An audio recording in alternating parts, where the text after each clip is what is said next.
Selamat malam Bu Yofi, halo. Halo, selamat malam Richie. Selamat malam good friends. Terima kasih Bu waktunya dan terima kasih udah join ya. Nah ini seru banget Bu. Jadi tadi kita udah bahas topik hari ini tentang atur keuangan supaya nggak minjem 100. Nah cuma saya mau perkenalkan dulu nih good friends. Siapa sih Bu Yofi ini? Bu Yofi adalah Kepala Divisi Wealth Management dan sudah berkarir di BCA lebih dari 30 tahun. Dan Bu Yofi tentunya pasti pernah muda seperti kita ini semua ya. Nah, jadi saya ingin bertanya, Bu Yofi di tengah fenomena Bu, banyak orang minjem cepek. Ya, mungkin banyak yang belum gajian tapi udah overspending, akhirnya harus minjem cepek dulu. Nah, apa tanggapan Ibu tentang fenomena ini, Bu? Dan mungkin Ibu nanti boleh ceritain juga, di zaman Ibu dulu, Ibu baru mulai kerja for jobber, ada nggak sih fenomena seperti ini, Bu? Silakan, Bu. Oke, thank you Richie. Jadi kalau pernah muda berarti sekarang udah tahu ya usianya gitu ya. Oke, oke. Nah, Richie ternyata ada perubahan zaman juga ya. Dulu waktu saya masih kecil ada film Unyil. Hmm. Dulu terkenal dengan cepek, minta cepek dong gitu. Ternyata sekarang udah naik kelas, udah masuknya ke cepek ceng 100.000 gitu ya. Terus dulu minta sekarang minjam gitu. Jadi memang terjadi perubahan. Ya. Oke, jadi kalau fenomena itu ya, kalau menurut saya itu orang itu berarti sudah desperate Hmm. sebenarnya. Jadi ya sudah 100.000 aja nggak apa-apa deh gitu kan. Jadi ya sudah pinjam gitu. Terus udah nggak peduli lagi tali persahabatan dan sebagainya. Nah, Oh, nah, oke, sebentar, Bu Yofi, iya, kita tahan dulu, iya, Bu. iya, Mohon maaf. oke. Nah, ini Good Friends sudah bergabung juga ya, narsum kita yang kedua, yang tentunya sangat spesial juga, Pak Haryanto Budiman, Direktur Konsumen dari BCA ya. Nah, ini Good Friends, kita benar-benar hari ini sangat beruntung, karena udah terbukti ada dua orang sukses, satu seorang ibu, satu seorang bapak. Nah, kita akan lengkap nih mendapatkan dua perspektif. Nah, Pak Haryanto, tadi kami sedang ngobrol-ngobrol nih, Pak, tentang fenomena boleh pinjam 100, boleh pinjam cepet nggak nih gitu kan, karena kayaknya lagi perlu duit. Nah, Bu Yofi tadi lagi bercerita, tadi ada perbedaan zaman ya Bu Yofi ya, silakan dilanjutkan Bu, bedanya zaman dulu sama sekarang apa Bu? Oke, oke. Bedanya zaman dulu tuh cepet, sekarang udah cepeceng. Dulu minta, sekarang pinjam gitu ya. Oke. Oke, oke. Jadi ya Ricci kalau udah pinjam 100, saya siapa dulu? Selamat malam Pak Haryanto. Eh, Malam oke, semua. selamat malam. Oke, izin lanjut ya, sahabat good friends.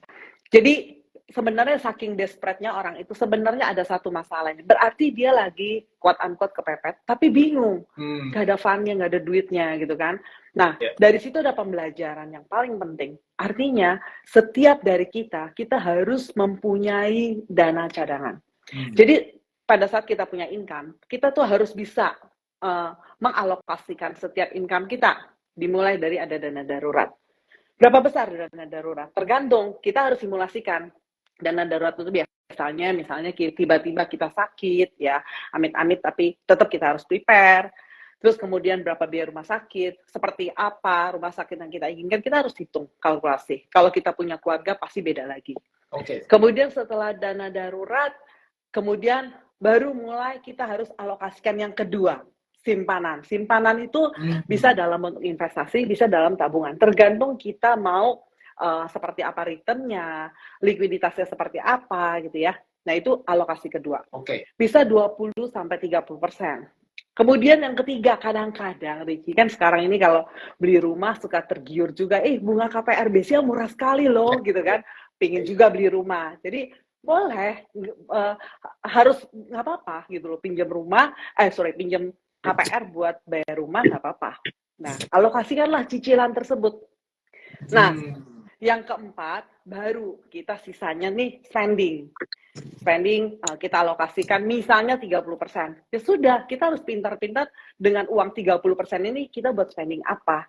Nah, itu pun makanya harus ada budget juga. Apa yang kita spend. Seperti itu. Jadi artinya dengan demikian pada saat kita benar-benar butuh, kita udah punya pos-posnya. Jangan sampai kita minjem dari tetangga, karena kita malu juga ya, karena biar gimana pun kan itu ada nama baik gitu ya. Nah, itu dari sisi alokasi pengeluaran, alokasi penghasilan untuk beberapa pos tadi.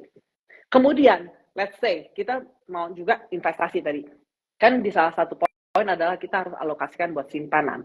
Simpanan bisa dalam bentuk investasi. Investasinya juga harus dilihat-lihat. Nggak bisa sembarang investasi. Misalnya, saya Ya. butuh tujuannya misal untuk 5 tahun lagi saya mau sekolahin anak kuliah. Nah itu udah mulai berhitung tuh. Kira-kira 5 tahun lagi saya butuh berapa. Misalnya sekarang saya mau setiap bulan saya mulai investasi 5 juta. Dan saya akan butuh misalnya 1 miliar di 10 tahun atau 5 tahun mendatang, misalnya buat sekolahan anak gitu kan. Nah, kita akan Ya. hitung kira-kira investasi apa yang harus saya lakukan. Jadi kita harus lihat tujuan investasi, time horizon-nya, dan satu lagi risk profile-nya.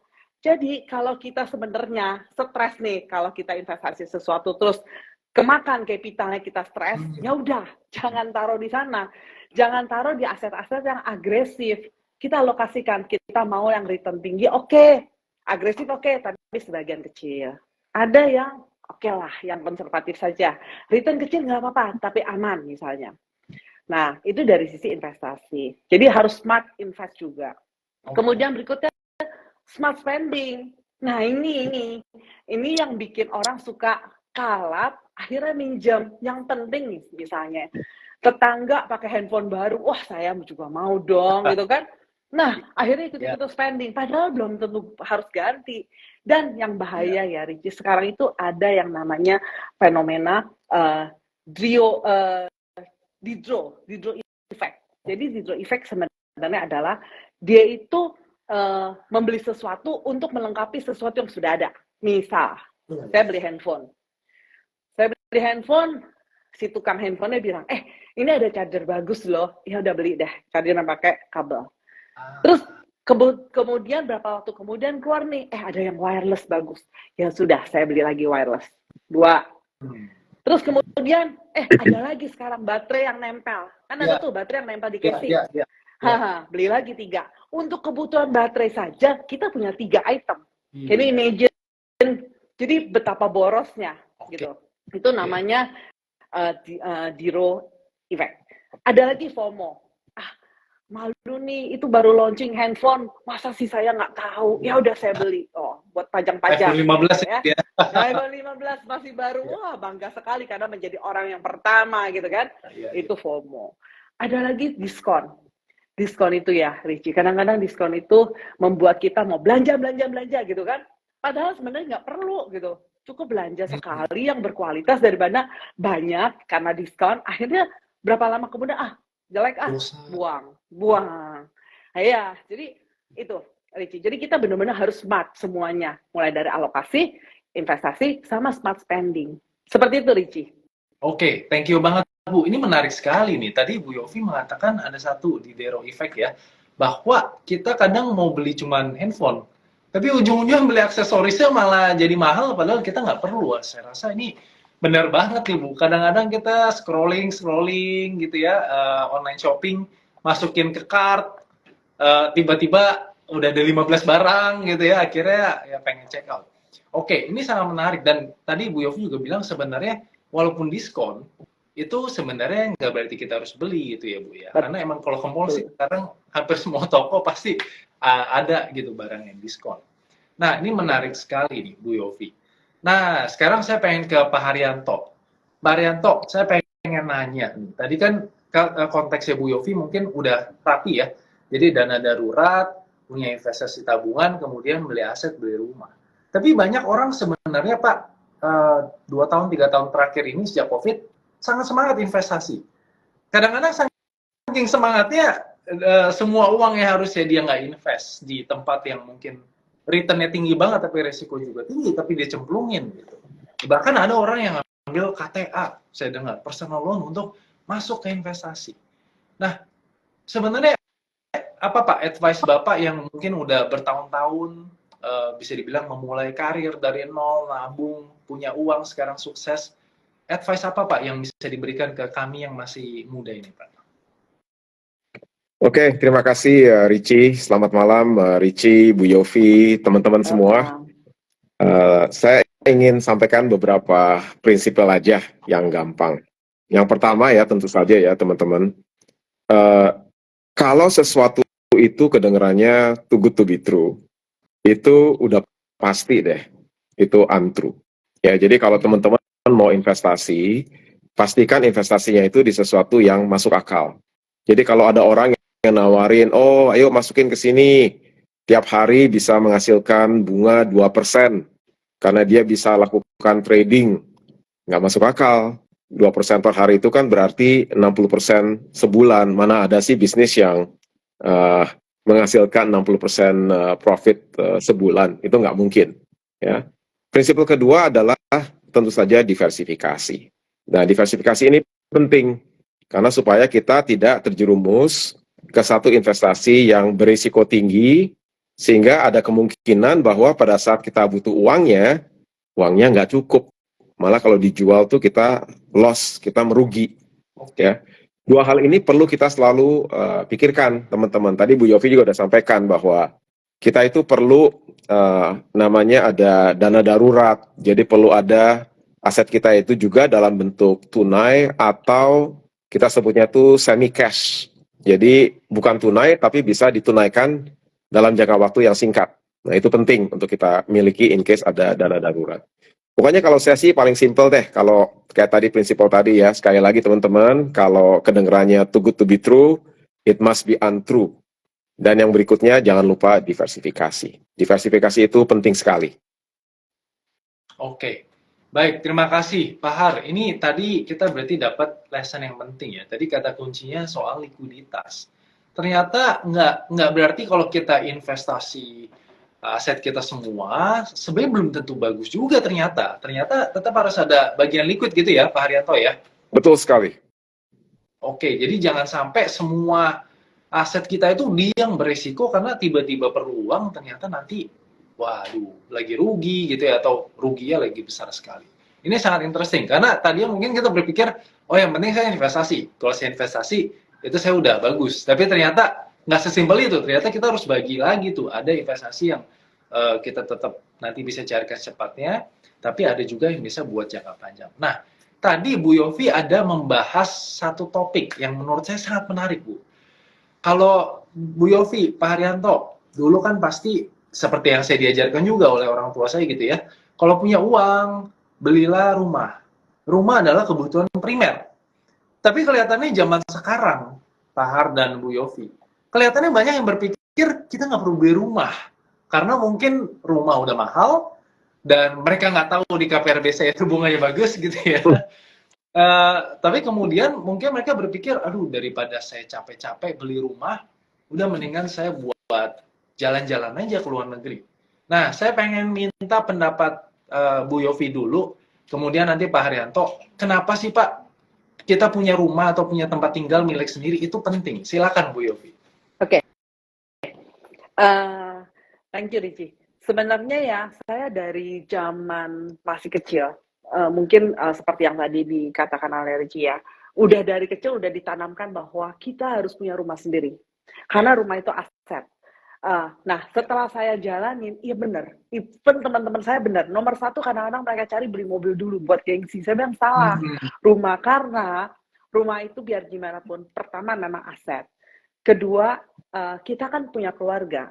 Nggak mungkin dong, kalau sewa kan suatu saat selesai, kita boyong keluarga pindah lagi kan kasihan juga. Nah, jadi rumah itu seperti bukan cuma house, tapi home.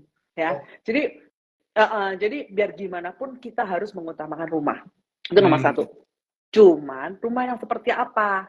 Baru disesuaikan dengan kemampuan. Jangan sampai kemampuannya itu lebih besar pasak daripada tiang. Maunya rumah mewah, padahal kita keluarga misalnya berdua, terus kita beli rumah yang 500 meter misalnya. Ya nanti akhirnya kita ngos-ngosan bayar cicilannya, seperti itu. Jadi rumah itulah tetap aset. Baru sisanya kita mulai alokasikan lagi ke investasi yang lain. Seperti itu, Ricci. Oke, thank you, Bu. By the way, Bu, rumah 500 meter kayaknya kita bersini capek ya, Bu ya. Harus punya pembantu berapa ya? Mungkin membantu kita. Udah ada robot sekarang, udah ada robot. Iya. Udah ada robot, udah ada apa. Udah ada robot. Okay. Nah, interesting. Oke, thank you, Bu. Berarti tadi dari Bu Yofi, memang ternyata bukan cuma rumah, bukan house, tapi a home ya, Bu ya. Dan kita perlu menciptakan rumah yang nyaman buat keluarga kita juga, gitu. Sangat menarik. Nah, dari Pak Haryanto, gimana Pak? Ada perspektif nggak Pak? Kenapa sih zaman sekarang orang yang mungkin hidupnya tuh apa ya Pak ya? Kadang-kadang mau kalau zaman pandemi mau work from Bali juga bisa, tiba-tiba mau work from anywhere, bisa pindah kosan cepat, bisa pindah kota, bisa resign nggak dapat kerjaan dulu. Sekarang banyak fenomena seperti itu. Tapi mungkin Pak Haryanto bisa kasih pendapat Pak. Alasan kenapa sih Pak kita orang muda tetap harus beli rumah Pak? Ya, Richie, rumah itu investasi. Ya, saya pun waktu di awal-awal, waktu mulai kerja, itu waktu nyari rumah, tentu saja income-nya belum cukup. Jadi saya juga harus ambil KPR. Tapi saya bersyukur loh, saya ambil KPR. Karena ini harga tanah itu kan meningkat tinggi sekali. Jadi kalau saya hitung-hitung lagi tuh, waktu saya beli rumah saya yang di Kebayoran, harganya udah sekarang mungkin 4-5 kali lipat harga tanah di sana. Jadi memang dengan kenaikan harga seperti itu, ini merupakan satu investasi yang bagus. Tapi sekali lagi ya, rumah itu juga investasi yang kurang liquid. Iya. Jadi kalau rumah pertama, tentu saja kita perlu punya rumah pertama. Saya sama dengan Ibu Yofi tadi, kita harus menciptakan yang namanya home, ya. Tapi kalau udah beli rumah kedua, ketiga untuk investasi, teman-teman juga harus tahu, rumah itu tidak liquid. Kadang-kadang kalau kita lagi butuh uang, kita mau jual, belum tentu ada pembeli yang mau membeli di harga yang kita inginkan. Ya, kalau kita mau jual dengan harga seberapapun, ya pasti ada yang beli ya. Tapi kan kita kadang-kadang punya satu target price, kita pengen untung sekian, baru kita lepas rumahnya. Jadi sekali lagi rumah sebagai aset investasi memang harus dipikirkan, jangan semuanya masuk ke rumah. Kalau begitu nanti ada suatu kondisi darurat, kita malah sulit untuk melakukan likuidasi. Kalau kita jual bisa-bisa kita rugi, ya lebih rendah daripada harga perolehan. Saya kira gitu Richie, jadi rumah menurut saya penting sekali. Kalau mau minjam uang untuk beli rumah itu suatu hal yang sangat-sangat tepat, apalagi kalau ini rumah pertama. Baik, wah ini sangat menarik sekali Pak. Karena saya pernah dengar sebuah ajaran bahwa pokoknya kalau ada uang, belilah rumah sebanyak-banyaknya. Tapi saya rasa tadi yang Bapak katakan itu betul. Kadang-kadang di saat krisis, harga rumah juga lagi jatuh, kadang-kadang orang perlu likuiditas, nggak punya likuiditas, akhirnya minjem 100 gitu ya. Cuman ada yang minjem 100.000, ada yang minjem 100 juta, ada yang minjem 100 miliar gitu.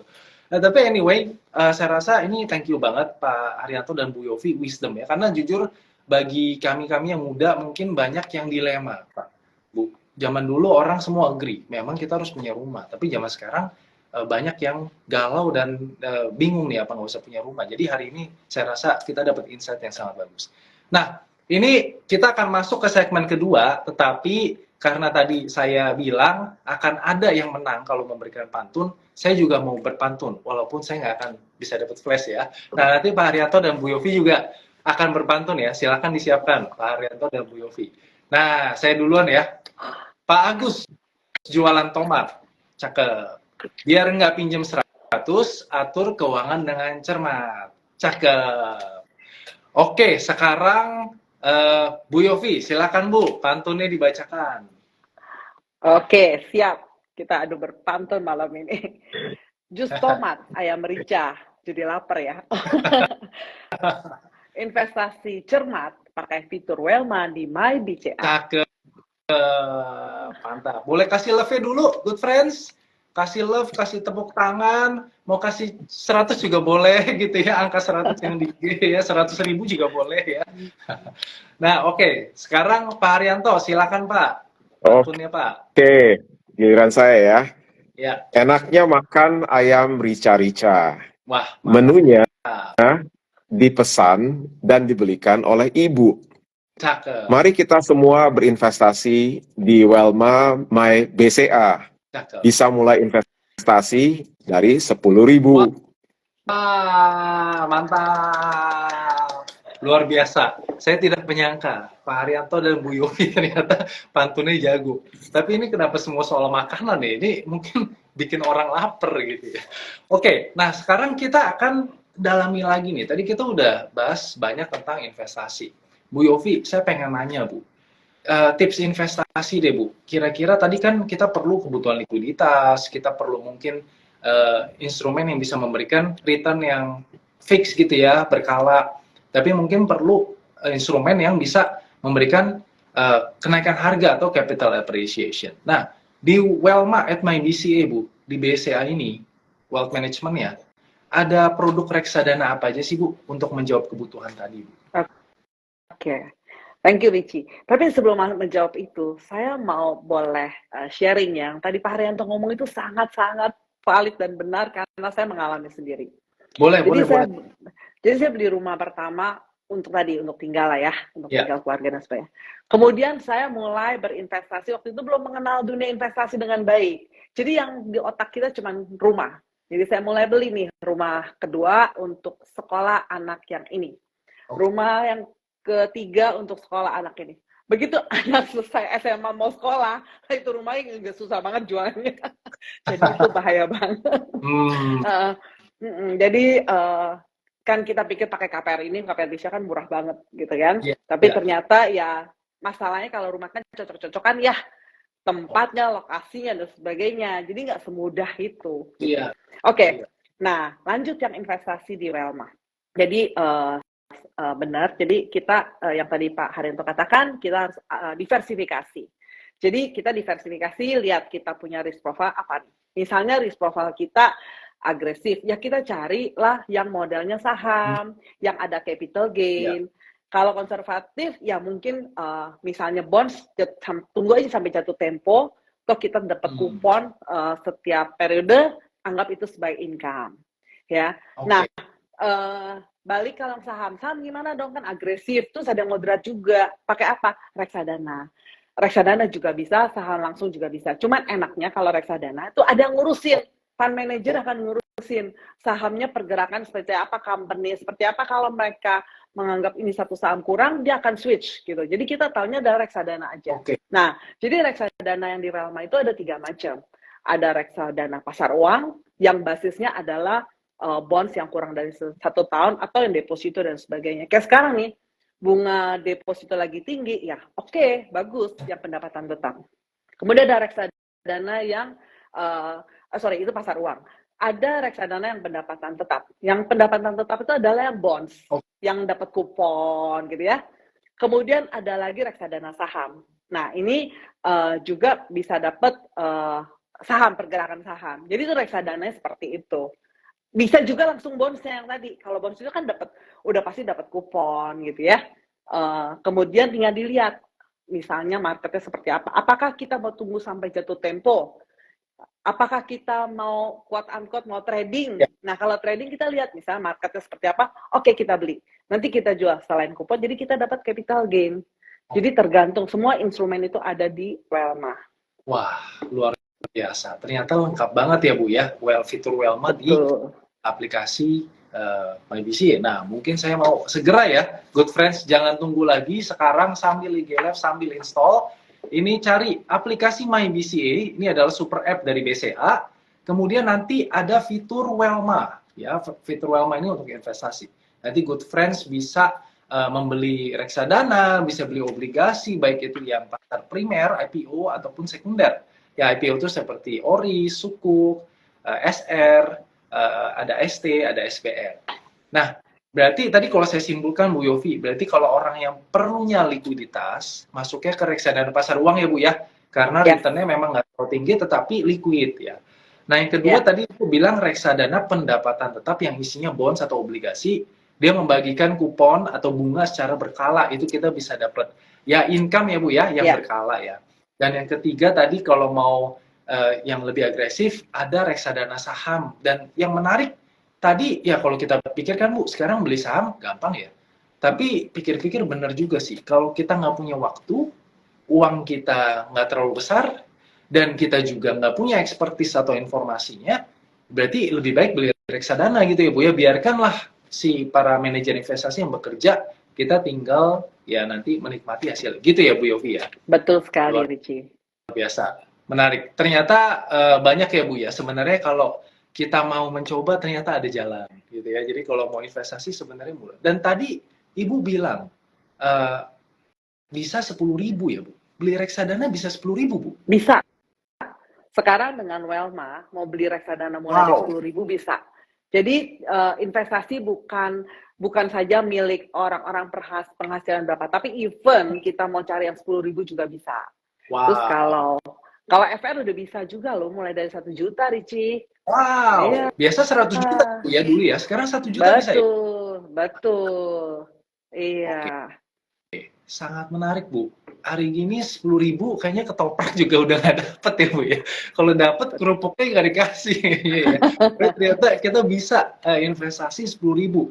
Artinya, ayo good friends, udah nggak ada alasan ya kalau investasi itu susah dan mahal ya. Berarti 10.000 bisa. Nah, sekarang saya pengen tanya ke Pak Haryanto tadi tentang kita kan bicara investasi nih Pak. Nah, saya pengen tanya dari Pak Haryanto kan yang kami tahu Bapak luar biasa Pak. Disiplin sekali, bangun tidur, baca berita, menganalisa ekonomi dan pasar keuangan. Nah, mungkin Pak, boleh diceritain nggak sih Pak? Mungkin brief aja bagi kami semua ini yang mungkin masih mau coba belajar investasi. Sekarang apa sih yang terjadi di ekonomi dan dunia secara garis besar? Dan kira-kira aset mana Pak yang lebih diuntungkan nih ke depannya? Apakah obligasi kah? Atau saham, atau bahkan kita tadi reksadana pasar uang nih, kita pegang cash dulu sekarang. Silakan Pak Haryanto. Ya, kalau kita mau melihat pasar ya, Ricci ya, kita tidak terlepas harus melihat pasar di beberapa negara.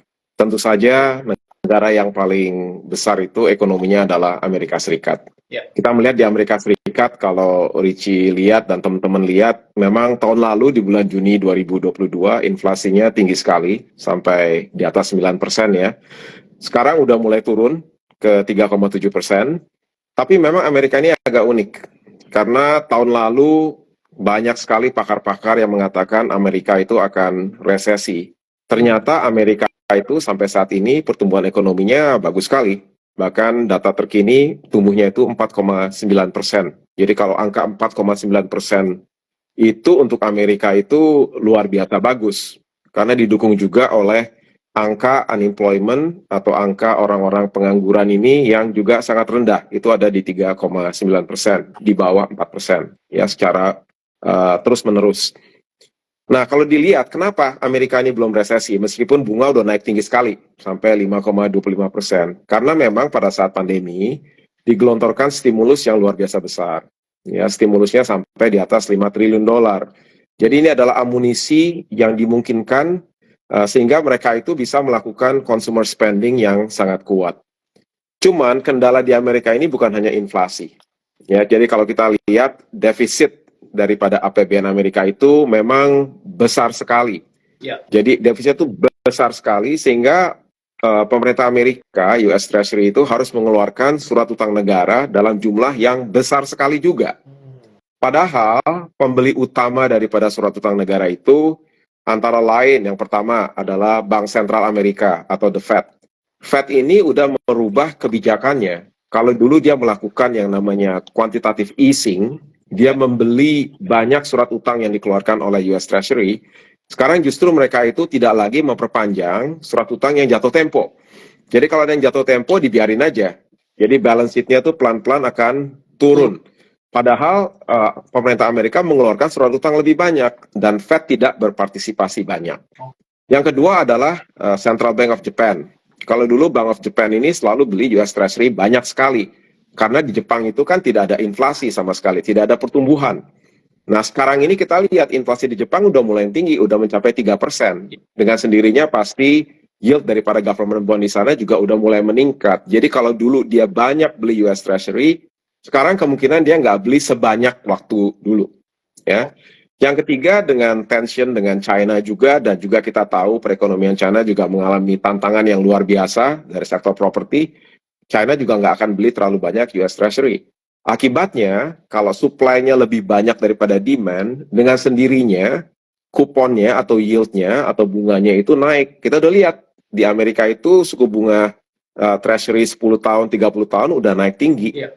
Ya, sehingga dengan benchmark rate yang naik seperti itu, dengan sendirinya perekonomian Amerika akan kena imbasnya juga nih ke depan. Karena suku bunga pinjaman di bank itu benchmarknya adalah US Treasury. Ya, jadi bond ini dengan sendirinya yield-nya meningkat di Amerika Serikat. Ya, dan ini ada dampaknya juga terhadap pasar saham di sana. Karena equity risk premium-nya itu udah makin mendekat itu antara bond dengan ekuitas. Jadi saham di Amerika itu masih bisa naik 6-8%, tapi bisa turun sampai 20%. Sedangkan kalau kamu taruh uang di bond, di surat utang negara di Amerika, udah bisa 5%-an. Jadi itu udah menunjukkan bahwa kondisinya seperti itu. Jadi kalau ditanya apakah Amerika akan resesi, kemungkinan sih masih belum ya, karena saya melihatnya masih ada kemungkinan soft landing. Tapi memang kita tidak bisa mengignore kondisi-kondisi dunia yang terjadi dengan masalah geopolitik, dengan tension di Timur Tengah, dengan adanya perang di Rusia, Ukraine. Ini ketidakpastiannya masih besar. Dan untuk kita perlu ingat juga mengenai negara yang menjadi mitra dagang kita yang utama, yaitu adalah Tiongkok. Kondisi perekonomian Tiongkok masih kurang bagus, karena sektor properti di sana masih bermasalah, dan kita juga lihat di sana bagaimana populasi di China sendiri kan makin lama makin menurun. Dan bukan hanya makin menurun, dia juga makin menua. Sehingga ini merupakan tantangan tersendiri bagi pemerintah China untuk membangkitkan perekonomian mereka. Dan hubungan dagang kita dengan Tiongkok juga sangat-sangat erat. Jadi kalau Tiongkok itu bermasalah, mau nggak mau kita juga mungkin bisa kena imbasnya. Ya, jadi gambarannya seperti itu, Richie, bahwa dunia ini, Amerika yang diperkirakan akan resesi, ternyata ekonominya masih tumbuh dengan sangat baik, meskipun dengan kenaikan suku bunga yang namanya surat utang negara di sana untuk 10-30 tahun, itu dengan sendirinya kondisi akan semakin mengetap di sana, meskipun Fed sepertinya mungkin akan tahan suku bunga jangka pendek. Tapi suku bunga jangka panjangnya udah naik dengan alasan yang berbeda, karena supply-nya lebih besar dibandingkan dengan demand. Dan China masih challenging ke depan. Jadi itu gambarannya secara umum di dunia, Richie. Oke, thank you Pak Har. Nah, saya mau coba tarik kesimpulan Pak, dari tadi penjelasan Bapak yang sangat komprehensif. Kesimpulannya tadi ada dua negara yang bisa dikatakan ekonomi terbesar di dunia, ada Amerika dan China. Dua-duanya ternyata melambat ya Pak ya. Dan tadi Bapak juga katakan dari segi valuasi aset kelas, ternyata bond dan equity kan harusnya saham itu kan risiko lebih tinggi, berarti harus memberikan risk premium atau return yang lebih tinggi. Ternyata itu sekarang udah hampir sama dengan obligasi. Berarti bisa nggak Pak saya simpulkan kelas aset obligasi ini kelihatannya lebih favorable dibandingkan saham untuk kedepannya, Pak? Sepertinya memang demikian. Yang menarik ya, Richie ya, mungkin saya koreksi sedikit. US itu justru perekonomiannya tidak melambat sampai saat ini ya. Jadi kuartal ketiga masih tumbuh 4,9%, jauh di atas perkiraan dari para ekonom dan para analis sebelumnya. China yang bermasalah. Tapi Anda betul sekali waktu Anda sampaikan bahwa equity risk premium itu udah hampir boleh dikatakan kecil sekali. Jadi sekarang kalau di US ini orang mendingan dia beli surat utang negara, ya beli US Treasury, karena ada begini ya, kita harus lihat bahwa suku bunga saat ini di Amerika itu adalah suku bunga yang tidak normal. Suku bunga pada saat pandemi, yaitu kalau saat itu Fed Funds Rate cuma 0-0,25%, itu juga suku bunga yang tidak normal. Jadi yang normal adalah di antara keduanya gitu. Jadi kalau kita belinya pada timing yang pas di surat utang, itu kita beli nanti kemungkinan adanya capital gain, apresiasi itu jauh lebih besar.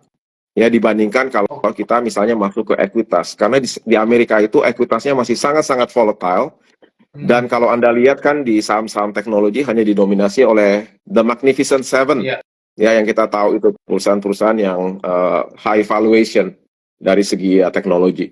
Jadi begitu Richie gambarannya. Oke, thank you Pak. Ini sangat menarik ya. Berarti tadi dengan kondisi yang ada, kelihatannya pasar obligasi ini cukup menarik ya, good friends dibandingkan dengan pasar saham yang memang sebenarnya menarik, tetapi karena obligasi memberikan return yang hampir sama dengan saham, maka ya kita mungkin bisa pertimbangkan obligasi juga gitu. Terutama bagi good friends yang selama ini portonya isinya saham semua, nah, mungkin kita perlu membalancing gitu ya, jangan sampai semuanya terlalu berisiko.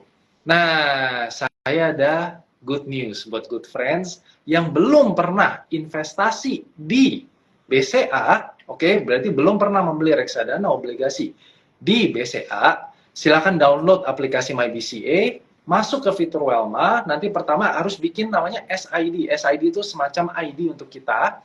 Nah, setelah nanti jadi, kira-kira 1 hari kerja, baru nanti good friends bisa beli reksadana ataupun obligasi. Nah, ini cukup menarik kalau menurut saya. Cashback-nya itu 50.000. Minimal beli berapa? Hanya 2 juta rupiah. Nah, kalau kita hitung-hitungan, 50.000 dari 2 juta rupiah itu 2,5%. Berarti belum ngapa-ngapain nih, kita baru mulai investasi, kita dapat cashback 2,5%. Saya rasa ini sangat menarik ya, good friends ya. Pastikan Anda manfaatkan selama promonya masih ada, dan tentu saja ini ada kuotanya. Oke, jadi tunggu apa lagi? Langsung download aplikasi MyBCA, masuk ke Welma, besok bikin SID, hari Jumat sudah bisa bertransaksi ya, beli investasi. Oke, Pak Haryanto, Bu Yofi, tadi perbincangan kita seru banget dan sebenarnya saya masih pengen banyak nanya, tetapi karena Good Friends ini juga kayaknya udah berkobar-kobar nih apinya untuk bertanya ya. Saya dari tadi melihat banyak sekali pertanyaan yang masuk. Saya ingin juga memulai fitur Q&A. Nah, mungkin pertanyaan pertama dari akun Rashid_Faris1. Pertanyaannya adalah bagaimana cara supaya terhindar dari FOMO, fear of missing out, gitu ya, takut ketinggalan, yang menghambat kita untuk investasi. Apalagi Gen Z sekarang FOMO dengan adanya konser dan lain-lain. Nah, mungkin Bu Yofi dulu, silakan Bu, gimana cara mengakali supaya kita tuh nggak FOMO dan akhirnya duit kita habis nggak bisa investasi dan akhirnya minjem 100 gitu. Silakan Bu. Oke, thank you Richie. Tadi juga siapa Rashid ya yang bertanya. Sebenarnya selama kita sudah mengalokasikan, tadi kan kita income kita sudah kita alokasikan. Yang pertama dana darurat itu 10-20% sudah disisihkan, masih sisa 80-90%. Kemudian kita sisihkan investasi ya, let's say 20-30%. Kebetulan tadi juga saya lihat ada yang bertanya gitu kan. Kemudian kita sisihkan juga sama kewajiban kita kalau kita punya cicilan-cicilan KPR dan sebagainya. Nah, baru sisakan spending nih, spending 30%. Nah itu, mau spending apa, mau memenuhi kebutuhan FOMO ya silakan kalau sepanjang dari 30% itu. Masalahnya, karena 30% itu kita udah fixkan, jadi kalau kita pakai untuk sesuatu yang mungkin untuk mewah lah ya, kemewahan atau mau nonton konser dan sebagainya, ada yang kita sacrifice. Jangan sacrifice alokasi yang lain. Ya spendingnya kita sacrifice. Mungkin hari itu makannya agak ngirit dikit misalnya. Jadi seperti itu. Nah satu lagi ya, teman-teman, cicilan pinjaman itu juga harus lihat kita pinjam itu sama yang memang benar-benar benar gitu loh. Misalnya bank. Ya, jangan sembarangan minjam juga, karena masalahnya kadang-kadang kalau pinjamannya kecil, sebenarnya bunganya gede, tapi kadang-kadang di blend, mereka cuma tahu, oh saya harus bayar segini setiap bulan, merasa murah, gitu loh. Jadi hati-hati juga dengan pinjaman. Boleh sekalian bantu juga, tadi kebetulan saya juga ada lihat nih, bagaimana kalau udah terlanjur berhutang, bagaimana saya buat berinvestasi gitu kan. Sebenarnya kalau memang udah ngepas gitu ya, dan kita harus ke gulung hutang, kan kadang-kadang kalau karyawan kan ada tuh bonus, THR dan sebagainya, mau nggak mau kita ambil sacrifice, ambil bonusnya buat mulai lunasin hutangnya sampai bisa bernafas. Begitu bernafas, udah kembali normal, lakukan mulai alokasi tadi. Kalau enggak, kegulung terus nanti, gitu sih. Tapi yang paling penting alokasi dengan disiplin. Itu. Dan satu lagi di Welma itu ada namanya fitur berkala, Richie. Jadi teman-teman bisa mulai dari sekarang investasi berkala setiap bulan. Misalnya saya mau taruh 1 juta ya nggak apa-apa. Oke. Gitu. Ya. Luar biasa. Ini daging semua nih Bu. Langsung pelajaran berapa semester langsung masuk kayaknya. Tapi yang menarik buat saya tadi di otak kita kan kita nggak boleh spending, kita harus investasi. Tapi ternyata enggak ya Bu ya, ternyata kita boleh spending, cuman harus dibajetin dan yang lain harus spotnya aman dulu, begitu ya Bu Yofi ya? Betul. Oke, sangat menarik sekali. Dan yang tadi yang kedua, memang kalau kita udah kebetulan memang sedang ada utang, ya kita harus ibaratnya berkorban dulu, jangan enak dulu sebentar, supaya nanti ke depannya lebih enak gitu ya Bu ya? Betul. Oke, jadi ini thank you Bu, masukannya bagus sekali. Jadi berasa ada harapan nih Bu. Nah, sekarang saya ingin bertanya ke Pak Haryanto ya. Pak, ini konteksnya adalah orang yang, tadi penanyanya adalah Mailia Bunga. Pertanyaannya adalah berapa persentase dari penghasilan yang sebaiknya dialokasikan untuk dana pendidikan anak? dan sebagainya saving dalam bentukan apa nih Pak? Tabungan berjangka, asuransi, atau investasi? Kira-kira seperti itu pertanyaannya. Nah ini dalam konteks mungkin saya asumsikan pasangan muda gitu ya Pak ya, pasangan muda yang baru mulai punya anak, dan anaknya mungkin akan sekolah dalam beberapa tahun ke depan, dan tentunya nanti masuk SD, masuk SMP, masuk SMA. Silakan Pak Haryanto. Ya, yang pasti ya Riki ya, kita harus tahu kebutuhan dananya itu berapa besar. Jadi teman-teman yang baru punya anak kan tahu ya, kemungkinan anak akan mulai kuliah usia 18 tahun. Jadi dalam 18 tahun itu diperkirakan kita butuh uang berapa. Nah, dari situ kita backtrack. Ya, kurang lebih kita mau masuk ke portfolio yang seperti apa. Kalau kita memang terlalu konservatif, mungkin juga tidak mencapai target yang kita inginkan. Jadi itu sebabnya perlu untuk diversifikasi. Ada bagian yang relatif aman, misalnya masuk ke surat utang negara, ke SUN, ke FR, itu relatif aman. Apalagi yang dimiliki oleh negara ya, risikonya kan juga sangat rendah. Jadi itu harus ada. Kemudian juga kan kita tahu kalau yang namanya saham itu dalam jangka pendek itu sangat volatile, sangat naik turunnya itu bisa cepat. Tapi kalau dalam jangka yang relatif panjang, misalnya untuk 15 tahun, 18 tahun, saham itu memang memberikan return yang lebih baik. Tapi kita harus sabar. Dan makin mendekati usia 18 tahun anaknya, kita udah mulai harus melakukan realokasi daripada aset kita. Jangan didiemin aja. Karena bisa-bisa cycle-nya nanti pas cycle lagi turun, pas anak kita lagi mau kuliah. Jadi 10 tahun pertama kita boleh lebih agresif, tapi kemudian pelan-pelan kita harus lebih konservatif. Ya, karena kita ingin pada saat anak kita itu udah mau masuk kuliah, uangnya itu memang udah cukup. Jadi yang volatile-nya itu antara 0 sampai 10 tahun, kemudian kita lebih konservatif. Sehingga pada saat anak kita itu masuk kuliah, at least uangnya itu sesuai dengan harapan kita. Karena kalau banyak masuk ke saham, pada saat anak kita udah mau kuliah, khawatirnya pasar itu bisa berubah. Iya. Tahu-tahu menjelang anak kita masuk kuliah, indeks turun. Dan kalau kita jual, pasti kita rugi. Ya, jadi teman-teman harus sedikit dinamis dalam mengelola aset investasi, apalagi untuk pendidikan. Karena ada timeline yang sangat jelas, yaitu dalam 18 tahun anak kita masuk kuliah. Saya kira demikian. Oke, thank you Pak Haryanto. Ini menarik sekali ya. Ternyata kita investasi juga harus strategik ya Pak. Artinya nggak cuma beli habis itu udah kita tinggalin pas mau pakai baru dilihat. Ternyata ada tips and trick dari Pak Haryanto tadi menurut saya sangat menarik. Jadi kalau udah mau dipakai uangnya kita harus turunin resikonya gitu ya Pak ya. Walaupun returnnya mungkin nggak terlalu tinggi. Ini sangat menarik. Nah semoga menjawab ya, good friends. Nah pertanyaan selanjutnya. Dari Aulia_Astuti995, Bu Yofi, yang mana yang didahulukan dulu, dana darurat dulu atau investasi dulu Bu Yofi? Nah, pertanyaannya adalah nggak boleh or, harus and.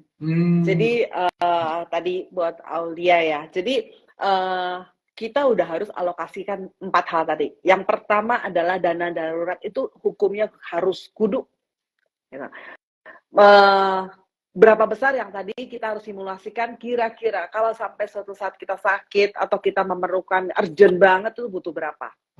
Kemudian dikalkulasikan setiap bulan saya harus mulai nabung berapa dan selama berapa lama gitu. Misalnya untuk kita set 1 tahun pertama harus ada nih misalnya. Terus baru kita juga harus investasi. Ya, bedanya adalah dana darurat seperti yang tadi Pak Haryanto sampaikan itu harus liquid. Misalnya besok saya pakai, itu bisa dicairkan misalnya. Ya, makanya tadi juga ada pertanyaan, apakah deposito nggak laku lagi dong? Laku tetap. Ya, selama kita bisa cairkan dengan cepat.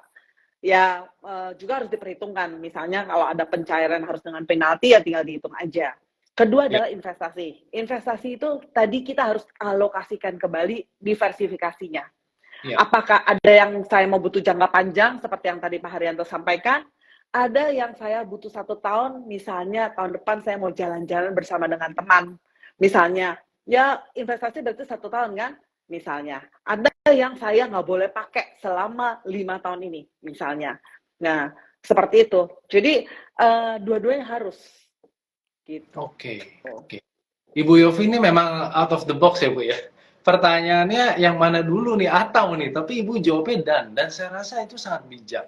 Kadang-kadang kita suka membatasi diri sendiri gitu Bu. Oh ya udah yang ini dulu deh, yang ini saya nggak bisa. Tapi sebenarnya ternyata itu benar ya kata Bu Yofi itu harus dilakukan dua-duanya karena emang dua-duanya penting. Dan karena tadi di Welma bisa 10.000, saya rasa itu jadi sangat memungkinkan ya. Terima kasih BCA.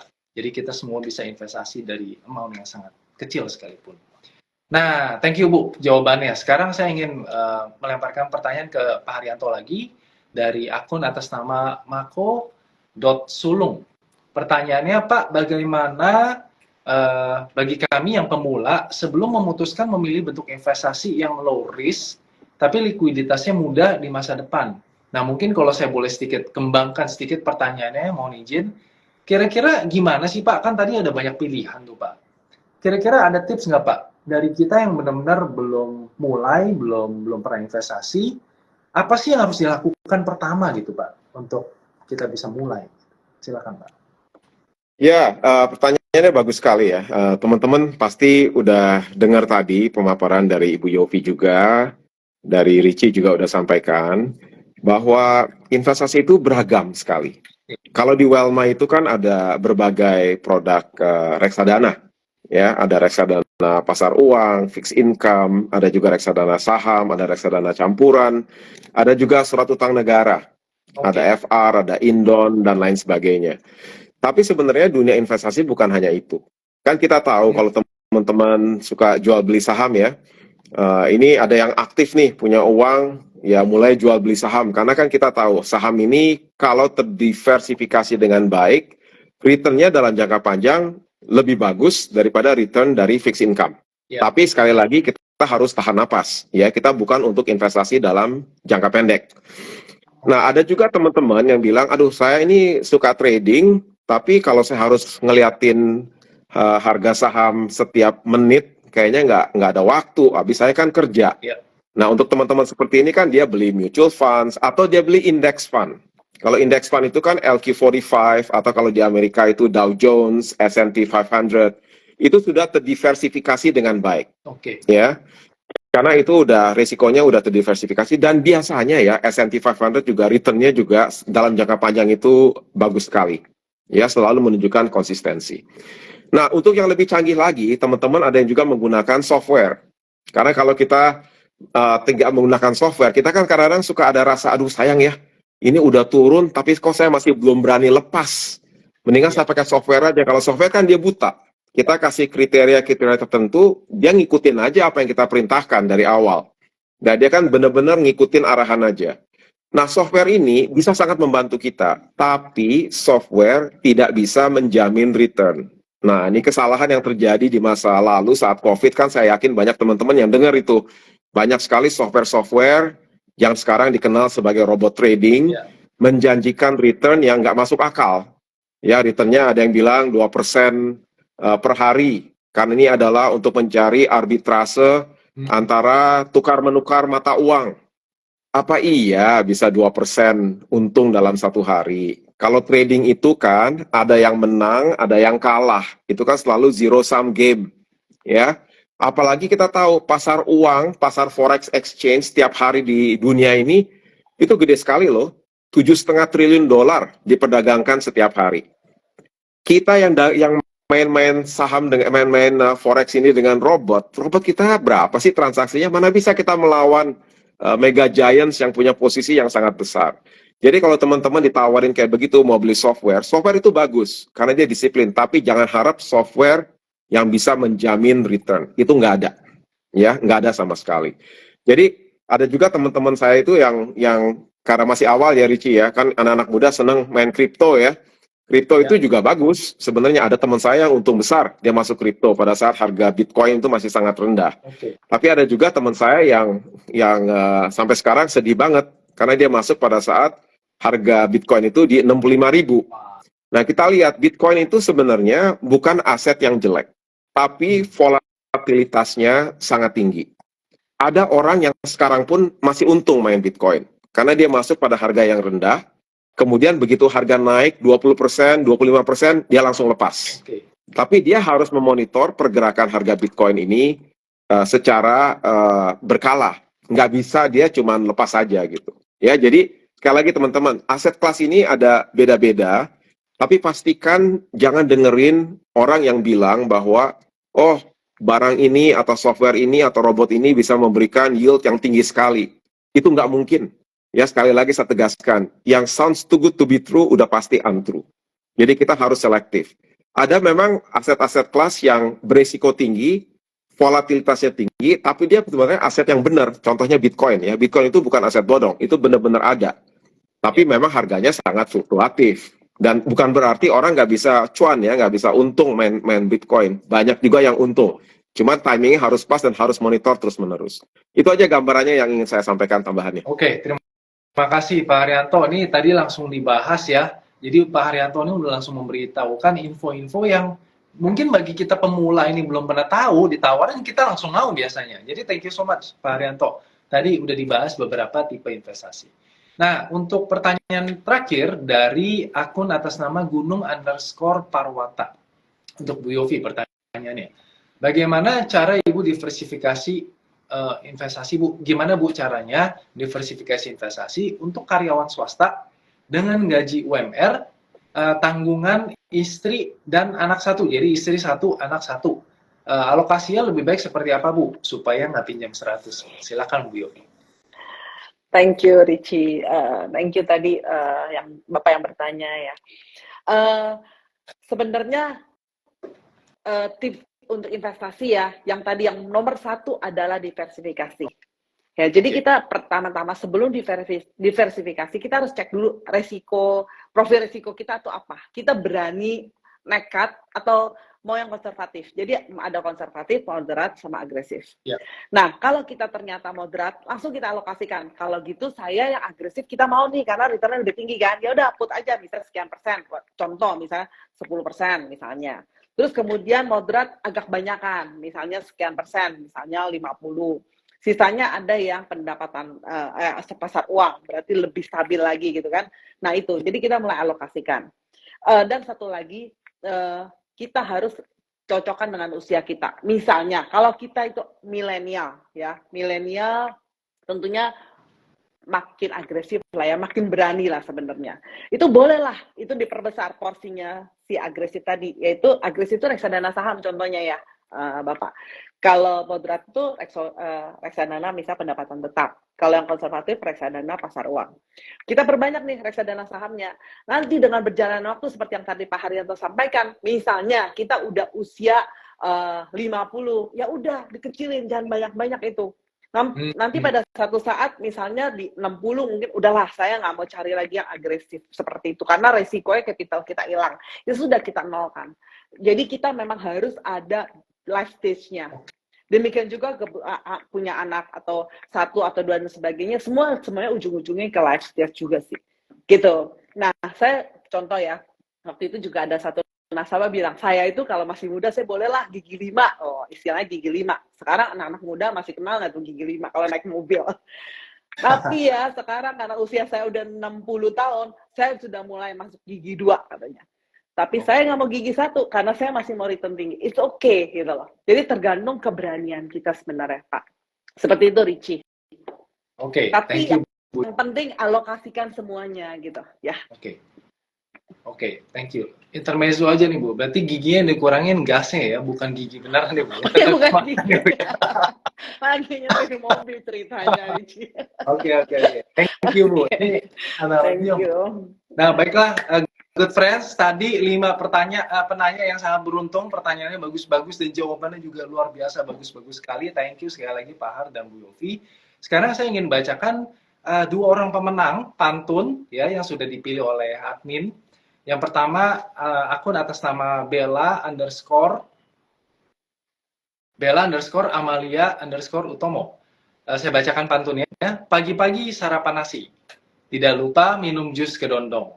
Pelajari risiko investasi biar terhindar dari investasi bodong. Cakep, mantap ya. Jadi ilmu ini langsung diserap, langsung ditaruh ke dalam pantun. Nah yang kedua Alicia.rrr. Hari Minggu ke rumah paman, jangan lupa bawa kedondong.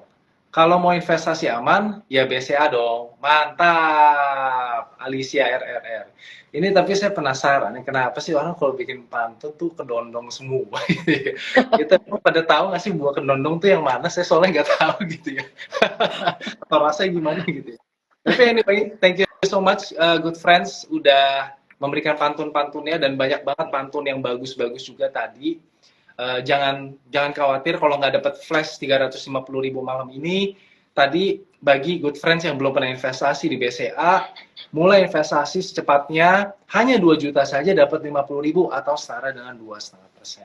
Nah, sekarang saya akan bacakan 3 orang pemenang, 3 orang good friends yang komennya terbanyak gitu ya, yang memang menyebutkan teman yang paling banyak.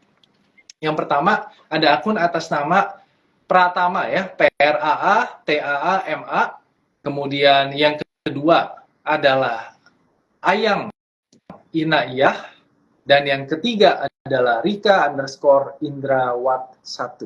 Baik, sekali lagi saya ucapkan congrats. Tenang saja, nanti admin akan menghubungi para pemenang untuk melakukan verifikasi. Dan sekali lagi saya ucapkan selamat. Nah, mungkin karena kita sudah sampai ke penghujung acara, Pak Haryanto, Bu Yofi, boleh dong kasih kita final words gitu ya, wisdom of the day, words of the day gitu untuk hari ini yang kita bisa ingat-ingat, kita bisa catat, dan harapannya tentu saja supaya good friends yang mendengarkan bisa mengelola keuangan yang lebih baik dan bisa mendapatkan hidup yang lebih baik juga. Mungkin saya persilakan Pak Haryanto dulu. Silakan Pak Haryanto, ada kata-kata terakhir Pak. Iya, berinvestasilah dari awal. Ya, jangan nunggu sampai udah usia 30-40 baru mulai berinvestasi. Harus disiplin, teman-teman. Ingat, kita harus selalu melakukan diversifikasi aset dan pastikan kita juga dinamis. Ya. Jadi seperti tadi saya sampaikan, pada saat kita masih muda, kita boleh masuk ke risiko yang lebih tinggi. Tapi begitu kita udah makin mendekati timeline di mana kita butuh uang itu, atau kita menjelang pensiun, kita harus lebih konservatif. Dan yang penting lagi, kalau teman-teman dapat tawaran investasi yang bunganya atau yieldnya atau imbal hasilnya tinggi sekali yang nggak masuk akal, jangan didengerin. Karena itu udah pasti bohong. Ya, nggak mungkin ada investasi yang bisa memberikan return yang tinggi tanpa risiko yang tinggi sekali. Jadi selalu ingat, hindari investasi bodong. Ini demi kebaikan Anda semua. Baik, terima kasih Pak Haryanto. Bu Yofi, silakan Bu. Oke, jadi menambahkan Pak Haryanto ya. Jadi tadi sudah lengkap dari Pak Haryanto. Cuman mungkin teman-teman harus lihat, good friends itu harus lihat kalau mau investasi, barang yang diinvestasikan, cara kerjanya bagaimana. Apakah dia memberikan kupon, apakah dia memberikan capital gain, apa yang kita butuhkan, cocokin.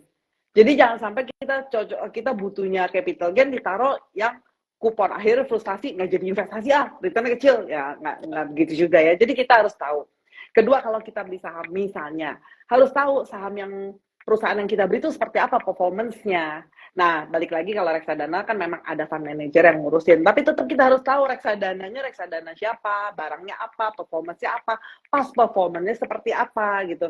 Dan satu lagi, pas performance belum tentu menentukan performance ke depan. Jadi artinya, good friend harus liatin tuh setiap periode dari waktu ke waktu.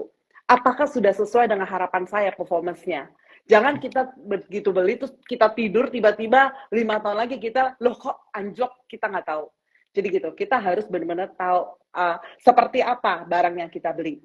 Dan satu lagi, jangan lupa disiplin. Yang tadi Pak Haryanto katakan, dan Welma bisa mewujudkan disiplinnya itu tadi. Jadi mulai berinvestasi, mulai dari para karyawan misalnya, mulai dari fitur berkala. Itu bisa. Dan itu semua lengkap tuh. Yang tadi saya bilang, diversifikasinya macamnya banyak. Cobain aja. Reksadana sahamnya, reksadana pendapatan tetap, dan pasar uangnya. Seperti itu Richie dan good friends. Baik. Semoga bermanfaat.